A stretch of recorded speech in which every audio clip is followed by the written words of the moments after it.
देश भर में बाढ़ के कहर के बीच इस वक्त कई तस्वीरें सामने आ रही हैं अलग अलग राज्यों से, जहां बाढ़ की स्थिति की हालत खराब हो चुकी है और इन राज्यों में भयंकर तबाही मचा रही है। जैसा कि अभी आप स्क्रीन पर देख पा रहे हैं, ये खबर इस वक्त सामने आ रही है। ये हाल बन चुके हैं देश के कई राज्यों में। ऐसी स्थिति पैदा हो चुकी है कि यहाँ पर लोगों को बचाया जाना काफ़ी मुश्किल हो रहा है। साथ ही साथ इन जगहों पर बने हुए तमाम डैम, तमाम जगहों पर बनी हुई ये सब चीज़ें ढहती हुई दिखाई दे रही हैं। जिस तरह से डैम एक के बाद एक टूट रहे हैं, जिस तरह से ये घटनाएं सामने आ रही हैं, इसकी स्थिति की भयावहता को अंदाज़ा लगाया सकता है। तो वहीं इस वक्त जो खबर तस्वीरें सामने आ रही हैं वो हिमाचल प्रदेश और उत्तराखंड जैसे राज्यों से भी सामने आ रही हैं, जहां पर बाढ़ का भयंकर कहर देखा जा सकता है। गाड़ियां खिलौनों की तरह यहां बहती हुई इस दौरान दिखाई दे रही हैं। तो वहीं कई जगहों पर लैंडस्लाइडिंग की घटनाएं और यहां तक कि बादल फटने की घटनाओं के बीच ये स्थिति बन चुकी है कि लोगों को बचाए जाने के लिए कई बड़ी एनडीआरएफ की टीमों को तैनात किया गया है। हाल ये है कि इन जगहों के कई गांव और शहर जो हैं वो पूरी तरह से मुख्य धारा से कट चुके हैं। यहाँ के नेशनल हाईवे जो हैं वो बह चुके हैं। हाल ये बन चुका है कि नेशनल हाईवे के आसपास मौजूदा गाड़ियाँ भी यहाँ बहती हुई दिखाई दे रही हैं। गाड़ियों को साथ ही साथ यहाँ पर जो रास्ता है नदियों ने शहरों के बीच से भी बना दिया है। हाल ये बन चुका है कि शहरों के बीच से रास्ता बनाए जाने की वजह से जो घर हैं वो भी इसमें तबाही में बह चुके हैं। यहाँ तक कि इन सभी जगहों को पार करने के लिए नदियों के ऊपर जो ओवरब्रिज बने हुए थे वो भी इस तबाही के दौरान बह चुके हैं और अपने आप को बचाने के लिए लोग लगातार प्रयास भी कर रहे हैं। लेकिन इन जगहों पर स्थितियां अभी भी काबू में नहीं आई हैं। हाल ये बन चुका है कि राजस्थान जो देश का सबसे सूखा रहने वाला क्षेत्र माना जाता है, जहां पर बारिश संभवतः नगण्य होती है साल भर, वहां हाल ये बन चुका है कि घर ढहते हुए दिखाई दे रहे हैं। वहां हाल ये बन चुका है कि यहाँ पर रेतीले स्थानों पर भी भयंकर बाढ़ का कहर देखा जा रहा है।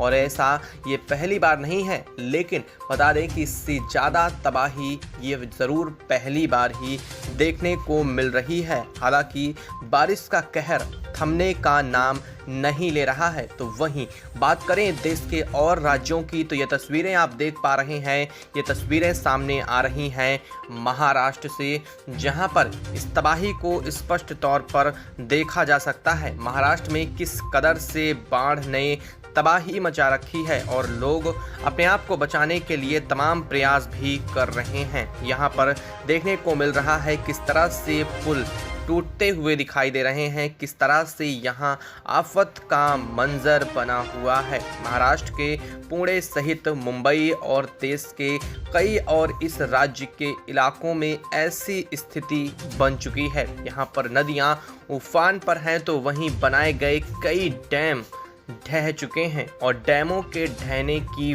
वजह से भी इस पर तबाही का मंजर देखा जा रहा है। पुलों पर खड़ी गाड़ियां भी इन पुलों के साथ बहती हुई दिखाई दे रही हैं। जिस तरह से ये अफरा तफरी का माहौल देखा जा सकता है, ये देश में अलग अलग जगहों पर बाढ़ के हालातों को दर्शाता है। जो स्क्रीन पर अभी आप देख पा रहे हैं, ये वीडियो सामने आ रहा है गुजरात से, जहां पर बीते कई दिनों से लगातार बारिश थमने का नाम नहीं ले रही है। हाल ये बन चुका है कि नर्मदा सहित तमाम नदियां उफान पर हैं और अपनी सीमा से भी ऊपर बह रही हैं। ये नदियां आसपास के गांव के साथ कई बड़े इलाकों को अपनी चपेट में ले चुकी हैं। इन नदियों के पार करने के लिए बनाए जाने वाले पुल भी इन नदियों में डूब चुके हैं और लोग जहां तहां अभी भी फंसे हुए हैं। गाड़ियां किस तरह से बह रही हैं ये तो आप देख ही पा रहे हैं। और साथ ही साथ आपको बता दें कि इन गाड़ियों के साथ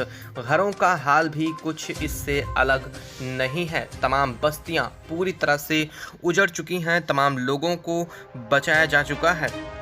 लेकिन अभी भी हाल ये है कि लोगों को बचाने के लिए प्रयास किए जा रहे हैं। लोग जहां तहां फंसे हुए हैं, एनडीआरएफ की टीमों को तैनात किया गया है, तो वहीं केंद्र के साथ साथ राज्य की तरफ से भी लगातार सब मदद मुहैया कराई जा रही है। तो वहीं कई डैम्स के गेट को भी खोलना मजबूरी बन चुकी है, क्योंकि अगर ये डैम के गेट नहीं खोले जाते हैं तो डैम पर कब आफत आ जाए यह भी कुछ भी नहीं कहा जा सकता है। वहीं बारिश लगातार बह रही है और यहाँ पर तेज हवाओं की स्थितियाँ भी कई राज्यों में बनी हुई हैं। बिहार में कोसी नदी भी अपने उफान पर है और इस वजह से बिहार में गंगा और कोसी दोनों के क्षेत्रों में भयंकर तबाही देखने को मिल रही है। ये नदियां अपने उफान पर बहने के साथ ही साथ आसपास के कई गांवों को चपेट में ले चुकी हैं। तो वहीं उत्तराखंड, मुंबई जैसे जगहों पर हालत अभी और भी खराब होने की संभावना आईएमडी द्वारा बताई जा रही है। इंडियन मेट्रोलॉजिकल डिपार्टमेंट यानी कि भारतीय मौसम विज्ञान सर्वेक्षण विभाग का कहना है कि आगे आने वाले कुछ एक दिनों तक हाल ठीक ऐसा ही रहने वाला है। यहाँ पर देख पा रहे हैं किस तरह से ड्रोन से लगातार निगरानी की जा रही है, लगातार हेलीकॉप्टर से माध्यम से लोगों को सुरक्षित स्थानों पर पहुँचाया जा रहा है। तो वहीं गुजरात सहित कई जगहों पर तूफान जैसी स्थिति भी बन चुकी है। कई मार्केट्स को बंद किया गया है। तो वहीं कई जगहों पर हाल यहाँ तक पहुँच चुका है कि मेट्रो को भी रोका गया है। गुजरात और महाराष्ट्र में ठीक ऐसी ही स्थितियां बन चुकी हैं। तो वहीं उत्तराखंड में डर और भी ज़्यादा पनप रहा है, क्योंकि यहाँ पर नदियां अपने जल स्तर से लगभग 2.5 गुना ज़्यादा जल का अपने साथ बहाव लेकर के आ रही हैं। वहीं इन सभी के साथ बताया यह भी जा रहा है कि अगले कुछ एक दिनों पर यहाँ पर तूफानी चक्रवात की भी संभावना बताई जा रही है, जिससे गुजरात और महाराष्ट्र के तट चपेट में आ सकते हैं। इसको लेकर के इसरो की तरफ से भी सैटेलाइट से कुछ आंकड़े जारी किए गए थे, जिनके माध्यम से ये मौसम अभी लगातार ऐसे ही बने रहने की प्रबल संभावना भी बताई जा रही है। इन मौसम अपडेट्स के लिए लगातार पाने के लिए हमारे चैनल से जुड़े रहें। चैनल को अभी और तुरंत सब्सक्राइब कर लीजिए, साथ ही बेल आइकन को ज़रूर दबा लीजिएगा, ताकि इस मौसम से जुड़ी पल पल की अपडेट, पल पल की खबर आप तक सबसे पहले पहुंचते रहे। साथ ही साथ इस चैनल को जहां तक हो सके अपने दोस्तों साथियों तक ज़रूर साझा करें और इससे जुड़ी पल पल की अपडेट उन तक भी पहुंचती रहे, ताकि लोग अपने आप को सुरक्षित महसूस कर सके। साथ ही अन्य राज्यों की भी बारिश से संबंधित जानकारी पाने के लिए अपने राज्य को कमेंट बॉक्स में ज़िले को लिखना बिल्कुल भी मत भूलिएगा, ताकि इससे जुड़ी अपडेट आप तक सबसे पहले पहुंच सके।